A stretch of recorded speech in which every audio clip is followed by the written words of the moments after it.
watch me. Bonjour, bonsoir tout le monde, je suis ravie de vous retrouver aujourd'hui pour une nouvelle vidéo news et aujourd'hui nous allons parler du biopic Michael Jackson. J'aurais pu vous faire la vidéo beaucoup plus tôt quand le film est sorti, mais je voulais le voir. C'était sûr et certain que je voulais le voir, donc j'attendais quand même de l'avoir vu pour vous faire cette vidéo. Donc ce qu'on va faire, c'est que dans un premier temps, je vais vous lire les critiques. J'ai rassemblé pas mal d'avis et dans un second temps, je vais vous donner ma critique à moi. Et je ne vous cache pas que c'est une vidéo, je sens elle va m'énerver parce que les critiques, je me tais. Vous verrez. Je vais donc commencer par les critiques. Je vais laisser la parole à ces critiques de l'enfer et je vous dirai après, vous comprendrez pourquoi je suis énervée. Ce biopic que j'attendais est sorti donc le 22 avril et il a été réalisé par Antoine Fuqua. J'espère que je prononce bien, qui a fait notamment Training Day, La Chute de Londres ainsi qu'Equalizer, entre autres. Dans le rôle de Michael, nous avons Jafar Jackson, qui est donc un des neveux de Michael Jackson, donc le fils de Jermaine, a été salué généralement pour son interprétation, mais le film dans son ensemble a reçu un accueil plutôt mitigé. Il retrace en fait l'ascension fulgurante de Michael avec les Jackson 5 jusqu'à son succès solo. Mais le film s'arrête en 88. Michael, pour rappel, est financé par la succession de Michael lui-même et utilise sa voix originale pour les numéros musicaux qui constituent la majeure partie du film. Donc, les critiques. Allez, c'est parti. On a le Hollywood Reporter qui déclare que le film répond aux attentes des fans de toujours qui chérissent sa musique, ça c'est sympa, mais on a le Télégraphe qui note que ce film refuse d'aborder le sujet tabou. Ça commence très mal. Dans une critique de 2 étoiles, on a Peter Bradshaw du Guardian qui a déclaré que le film était bourré de tous les clichés du film musical et qu'il se déroulait comme un montage de bande-annonce de 127 minutes. Je le cite, « Ce film est d'une superficialité et d'une inertie frustrante qui n'ose pas vraiment montrer que Michael a été victime de maltraitance, brutalisé par son père et privé de son enfance. » Je me demande si ce critique a vu le film. C'est pas possible qu'il l'ait vu et d'écrire ça derrière. Je poursuis. On a Clarisse Loffray du journal The Independent qui n'a attribué qu'une seule étoile au film, le qualifiant d'opération commerciale macabre et sans âme. Elle a comparé Michael à d'autres biopics musicaux récents, commentant que la frontière entre cinéma et produits dérivés était devenue quasiment imperceptible. Tout ce que fait Michael, c'est recréer de manière mécanique les images les plus emblématiques de la carrière de Jackson. C'est certainement plus facile ainsi. Pourquoi s'embêter à représenter un être humain quand on peut simplement le transformer en produit? Poursuivons cette fois-ci une critique du Times. On a Kevin Maher qui dit que Michael sera perçu comme un tournant pour le genre du biopic musical et pas dans le bon sens du terme. Ce film restera dans les mémoires comme le tristement célèbre film où le sujet s'est complètement détaché de la réalité et où le résultat est 2 heures de pur et simple navet. Il concède toutefois que les scènes musicales sont néanmoins brillantes et palpitantes. Je vais quand même faire une petite parenthèse concernant les acteurs. Alors déjà, on a Coleman Domingo, nommé aux Oscars, qui incarne le père, Joe Jackson. On retrouve également Nia Long dans le rôle de sa mère, Catherine Jackson. Également Miles Taylor, que j'adore, qu'on a vu dans le rôle de l'avocat spécialisé dans le divertissement John Branca. Et sachez que les critiques, quand ils disent qu'il n'est pas fait mention en fait des allégations d'abus sur mineurs portées contre Michael, alors il y a plusieurs choses à dire, mais déjà le film faisait initialement référence à ces allégations et une grande partie du 3e acte étant consacrée au scandale impliquant Jordan Chandler, alors âgé de 13 ans lorsqu'il a accusé Michael de comportement abusif. Je vous renvoie à mes 2 vidéos sur Michael Jackson. C'était pour les 50 000 abonnés sur ma chaîne où je vous avais fait vraiment 2 vidéos complètes sur Michael. J'avais plus parlé de sa vie et des procès parce que c'était tellement important, si vous voulez, de décortiquer ces 2 procès parce qu'il y en a eu 2, enfin il y en a eu 2.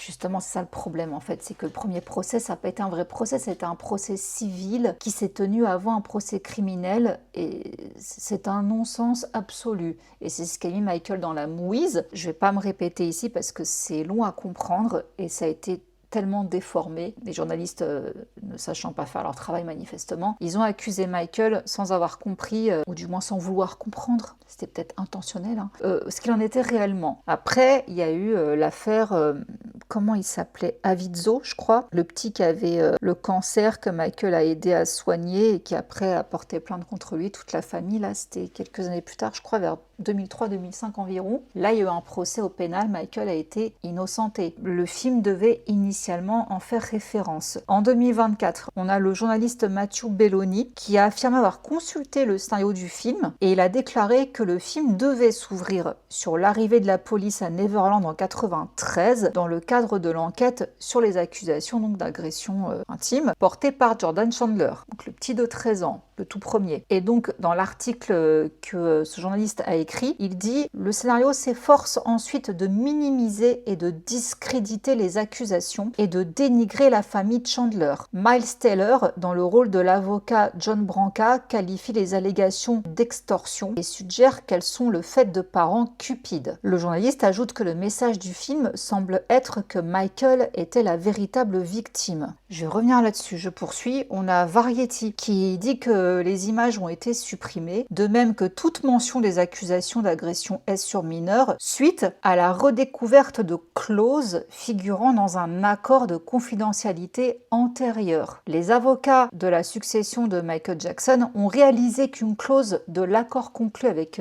Chandler interdisait toute représentation ou mention de ce dernier dans un film. Ils ont donc réalisé une série de reshoots, ils ont refilmé donc des passages afin de faire de nouvelles scènes et une nouvelle fin a été écrite pour que le film se termine en 88, donc avant les accusations. Donc c'est pour ça que le film ne s'ouvre plus sur Neverland en 93 qui se fait perquisitionner par un raid. Alors le réalisateur a déclaré ignorer la vérité sur ces allégations, mais a exprimé un certain scepticisme quant aux accusations portées contre Michael, confiant à Variety que parfois les gens sont prêts à tout pour de l'argent. Et du coup on a Robbie Collins du Télégraphe qui déclare que le film final était un blanchiment, ajoutant que l'absence totale de mention des accusations constituait un problème quasi fatal. Il est tout simplement invraisemblable qu'un film prétende traiter de Michael Jackson sans aborder, même indirectement, les accusations, les controverses et la tristesse qui ont marqué la fin de sa vie. Il n'est pas nécessaire de dramatiser ces événements, il faut au moins les mentionner ou les évoquer. En passant sous silence les accusations, le film final a été largement dépouillé de toute humanité, bonne ou mauvaise. Ça, c'était une autre critique d'IndieWire. Elle décrit Michael comme lisse,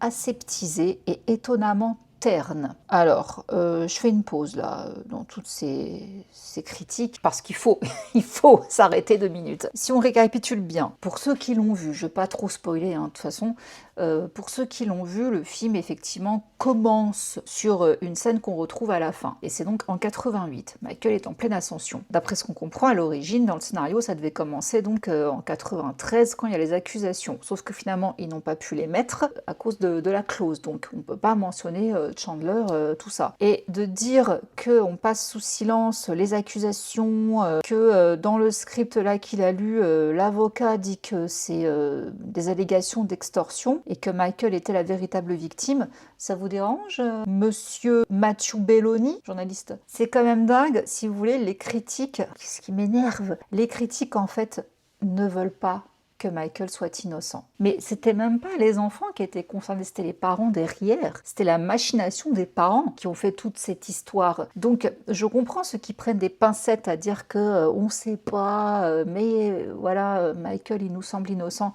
Moi je vous l'ai toujours dit, Michael je l'ai toujours cru innocent. Ne me demandez pas pourquoi, ça a toujours été une intuition et elle s'est confirmée quand j'ai vraiment bossé mon sujet et que j'ai lu du coup tout ce que j'ai lu sur ces affaires. Je me suis dit mais c'est quoi ce Beans en fait, il n'y a rien qui va. Et la presse l'a démonté à l'époque, mais démonté.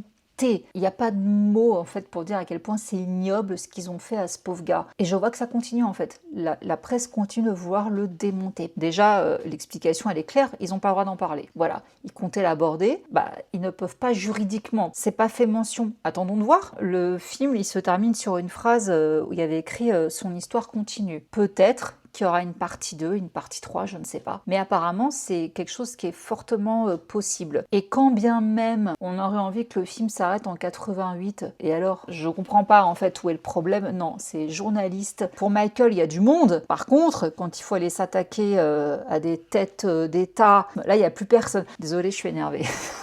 Je redescends. Franchement, quand j'ai lu ce nouvel acharnement, si vous voulez, autour du film Michael Jackson, je me suis dit, mais on se moque de qui? Bref. Donc voilà pourquoi je déteste ces critiques qui n'ont pas eu leur os à ronger et qui sont pas contents. Et de dire c'était un truc d'extorsion, mais c'est vrai, l'affaire de Chandler, c'était une affaire d'extorsion. Ça a même violé les droits constitutionnels de Michael Jackson, ce procès. Allez voir ma vidéo, je vous explique tout. Donc, outre l'omission des violences subies, d'autres critiques ont relevé des lacunes dans le film. Alors là, on a le New York Times qui dit « Toute vie paraît triomphante si l'on s'arrête juste avant que les difficultés ne surgissent. Le film passe sous silence les épreuves les plus difficiles qu'a traversé Michael. Son opération du cuir chevelu après avoir subi des brûlures au 3e degré en 84 devient alors un moteur de son succès et de sa détermination à faire rayonner sa lumière, répandre l'amour et la joie, guérir, mais on ne voit jamais la dépendance aux analgésiques qui en a découlé. » J'en parlerai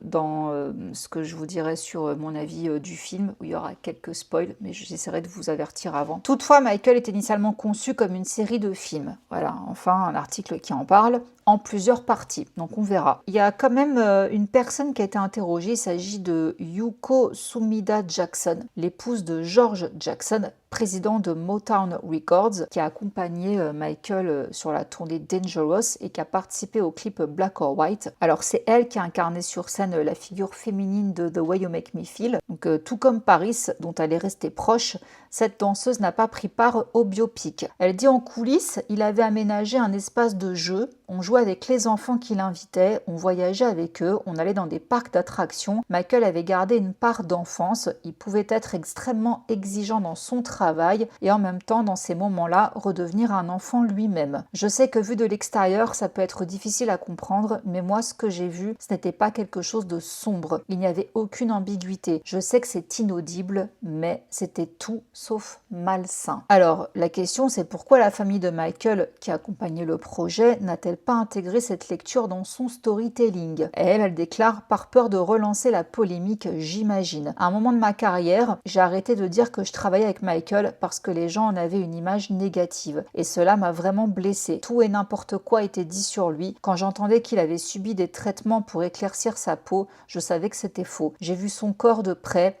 J'ai vu les taches, notamment sur son ventre. Il souffrait de vitiligo. Il n'a jamais renié sa couleur de peau. C'est évoqué effectivement dans le film, mais pour les critiques, ça reste évasif.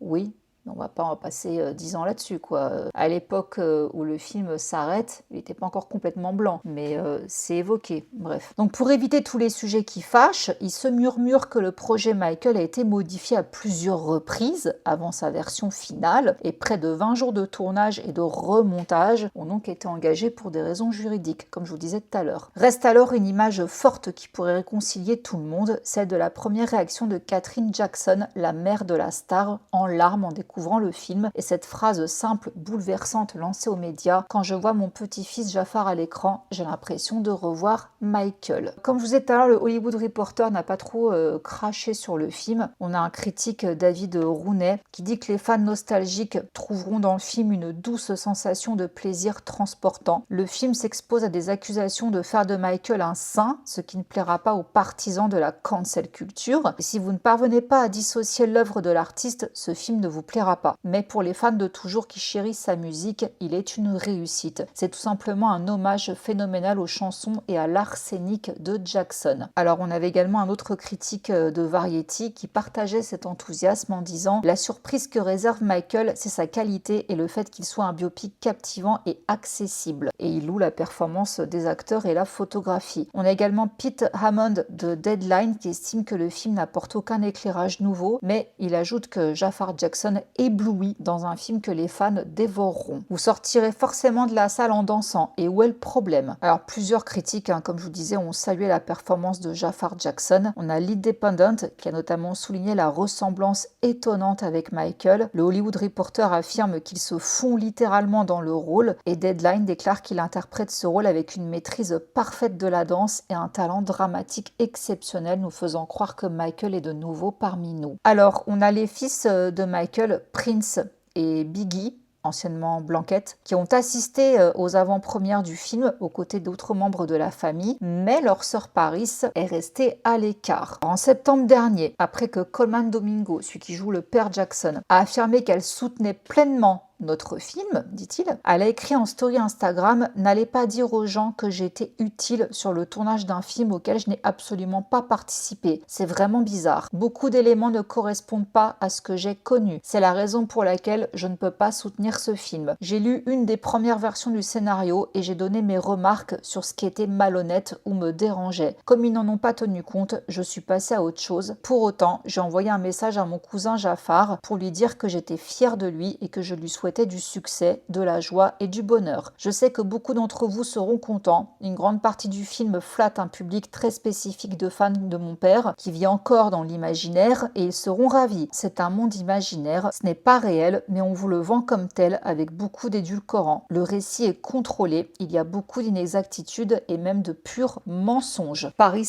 pas très contente. Absence également notée de Janet Jackson qui n'apparaît pas du tout dans le film. Il y a TMZ qui avait rapporté en mars que Janet avait critiqué le film par jalousie envers Michael, selon une source, donc ça prend avec des pincettes. On a Latoya qui a évoqué l'absence de Janet, elle n'était même pas venue à la première du film. Elle dit « J'aurais aimé que tout le monde soit dans le film, on lui a proposé de participer et elle a gentiment décliné, il faut donc respecter son choix. » Donc, parmi les critiques, on a Danny Lay du Financial Times qui lui a attribué une étoile également, toujours à pourrir, déclarant que le film privilégie l'aspect messianique au détriment de la vie intérieure. Et selon John Nugent d'Empire, le film exploite Michael Jackson et le biopic donne finalement l'impression d'être une machine à fric cynique. Nicolas Barber de la BBC l'a qualifié de téléfilm fade à peine correct. Alors, il y a quand même les neveux de Michael, les 3T. Enfin là, c'est Taj et TJ qui défendent le biopic face aux critiques, quand même. Alors, la vague de commentaires négatifs et les polémiques les ont fait sortir de leur goût. Lassé de voir son oncle constamment traîné dans la boue par les médias, aussi bien de son vivant que depuis son décès, Taj Jackson a pris la parole sur X. Il a assuré que le public aura finalement le dernier mot sur ce projet cinématographique qui divise. Désolé les médias, vous ne contrôlez plus le récit de la véritable identité de Michael Jackson. Le public pourra voir ce film et se faire sa propre opinion et vous ne pouvez pas supporter ça. J'ai hâte que certaines critiques doivent ravaler leur fierté et oui, je serai aussi mesquin. J'applaudis parce que c'est exactement le fond de ma pensée. On a son frère TJ qui a posté également un long message pour soutenir le projet ainsi que le travail de Jafar à l'écran. Dans quelques heures, je vais aller au cinéma pour voir un film que j'ai déjà vu plusieurs fois. Pourquoi? Parce que je suis fière. Je ne manquerai pour rien au monde cette sensation d'être dans le noir et de vivre l'énergie électrisante du cinéma. Mon oncle mérite ça, mon cousin aussi, ainsi que ses fidèles supporters. Le monde se souviendra ou découvrira qui était vraiment Michael Jackson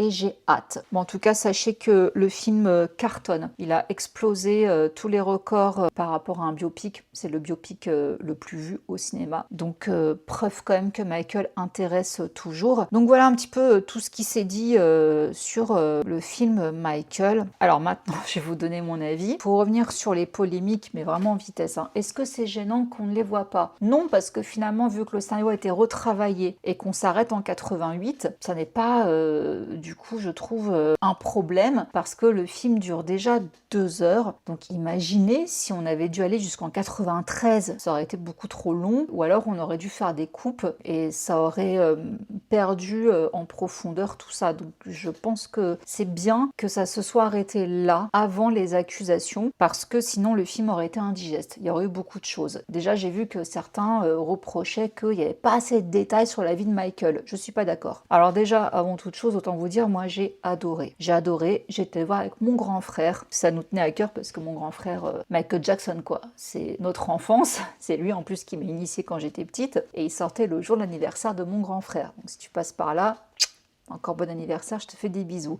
On a passé un super moment. Donc je trouve qu'il est quand même assez fidèle. Une version édulcorée, Paris, je ne sais pas réellement en quoi elle n'est pas contente, en quoi elle n'est pas d'accord. Certainement, vu que c'est sa fille, il y a des trucs qu'elle doit savoir et qui sont restés secrets. Est-ce qu'on peut parler des allégations d'abus du père Joe sur ses enfants? C'est officieux. Forcément, ça n'allait pas être mis dans le film, quoi, parce que ça n'a jamais été dit publiquement. Mais on sait que Michael avait très très peur de son père. Je trouve que c'est bien mis en valeur, quoi. On voit vraiment la relation entre Michael et son père tout au long du film. On voit qu'il l'a terrorisé. L'acteur qui joue Joe Jackson, oh, mais il fait flipper. Il y a des scènes où j'ai cru voir Scar dans Le Roi Lion, quoi, avec ses yeux verts, sa tête, une tête, t'as envie de lui mettre la tête dans le mur, quoi. Je suis désolée, hein, mais tellement qu'il me dégoûte le personnage, mais l'acteur est excellent. Le maquillage dans ce film, il est génialissime. Il y a vraiment beaucoup de ressemblances avec les vrais personnages. Les Jackson 5 sont un peu... Enfin, quand je dis les Jackson 5, je parle des frères. Hein. Ils sont vraiment au troisième plan, hein, je dirais. C'est surtout centré sur Michael, son père, un peu sa mère, et c'est tout en fait. Donc dire qu'on est passé à côté de l'enfance perturbée de Michael et tout, on voit la dynamique familiale, on voit que c'est l'enfer. Il y a beaucoup d'allusions faites à Peter Pan depuis que Jackson est petit, donc c'est bien installé. La partie sur l'enfance de Michael est quand même assez longue, hein, je trouve. Hein. Est-ce qu'on peut parler du gamin, s'il vous plaît, qui joue Michael petit? Je suis désolée, j'ai pas noté son nom, mais oh là là là là là là là là, qu'est-ce qu'il joue bien! Il danse, les mimiques de Michael petit, j'ai envie de chialer, justement. Quand il s'en prend par son père, j'avais envie de chialer, mon Dieu. Le gamin est exceptionnel. Comment il bouge ses pieds, comment il...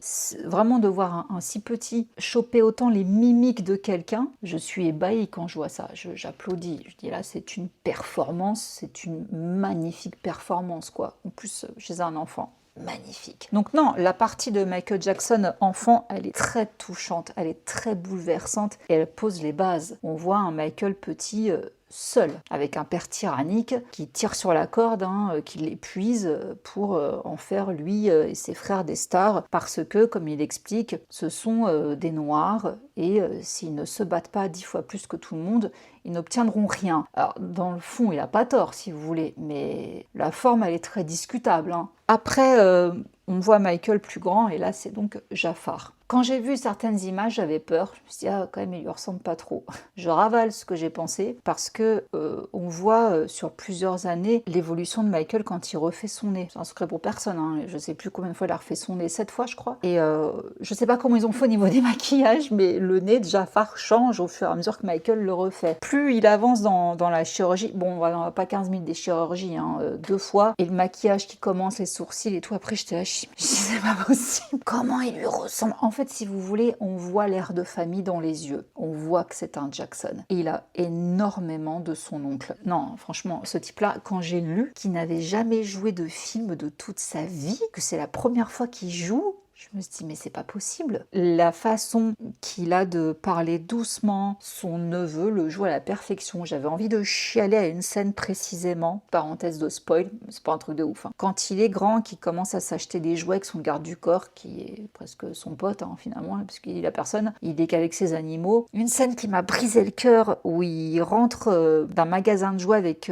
ses jeux et tout, et il demande à ses frères s'ils veulent jouer au Twister avec lui, et tous se foutent de sa gueule, quoi. Ils disent, mais non, on n'a plus l'âge et tout, de toute façon, il y en a un qui doit avoir une copine, l'autre je sais pas quoi, et donc en gros tous ses frères le lâchent. Et l'expression de déception qui se peint sur son visage à Jafar, c'est une scène qui m'a énormément marquée. J'avais envie de chialer. Et il se retrouve à jouer tout seul au Twister avec son chimpanzé. Je trouve que le film est beau, je trouve qu'il est très bien fait. On ne peut pas, dans un biopic, retracer toute la vie, tous les détails si vous voulez, on est obligé de faire des choix, sinon ça durerait trop longtemps. Je trouve que le côté de Michael épuisé, terrorisé par son père, il est bien là. Jusqu'à la fin du film, hein, il est bien là. L'ascension de Michael Jackson, comment il veut s'émanciper, c'est très bien mis en place. D'ailleurs, c'est un petit peu, enfin c'est pas un petit peu d'ailleurs, c'est vraiment, on va dire, la clé de voûte de ce biopic. C'est l'emprise Joe Jackson. Elle est très étouffante hein, dans cette première partie. On voit Michael donc qui essaie de s'émanciper, qui commence à faire sa propre musique. Autre chose qui est intéressante aussi, c'est qu'on voit quand même un peu son processus de création. C'est triste parce que vu qu'il sort pas, c'est que en regardant à la télé des reportages, en lisant et tout, enfin, il se nourrit de tout ce qu'il peut voir mais qu'il ne peut pas forcément expérimenter. Donc ça aussi, je trouve que ça a été quand même retransmis. C'est vrai qu'il y a beaucoup de scènes chantées pour mon plus grand plaisir. Donc on a eu droit aux coulisses de Thriller, pas très longtemps, mais c'est satisfaisant. Beat It, j'adore la choré de Beat It, donc forcément Beat It et Thriller, j'en pouvais plus. Et alors le final, des moments où j'ai regardé mon frère à la fin, je lui dis mais parce qu'on a une magnifique scène de spectacle à la fin. Je dis ils ont pris des vraies images de Michael là où c'est le neveu. Il me dit je crois que c'est le neveu. Je dis mais c'est pas possible, c'est bluffant. Ce Jafar nous a fait revivre Michael. Donc franchement, je vois au-delà des critiques, je vois des vidéos là sur YouTube de ceux qui disent oui. C'est une honte, ce qu'on a fait à Michael. Je trouve que c'est un très bel hommage. Et c'est qu'une première partie. Il y a toujours une petite part romancée parce que c'est un film, c'est pas un documentaire Arte. Je trouve que ce film réussit magnifiquement son pari pour un biopic de Michael Jackson. Les 2 heures, je les ai pas vues passer. Et encore une fois, mention spéciale pour les 2 Michael.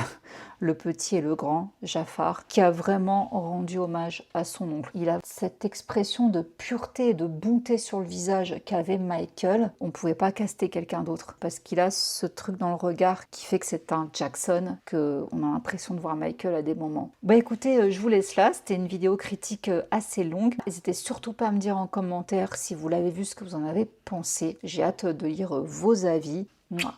Ciao. Undercover on the beat, so twerk it, bitch. Like.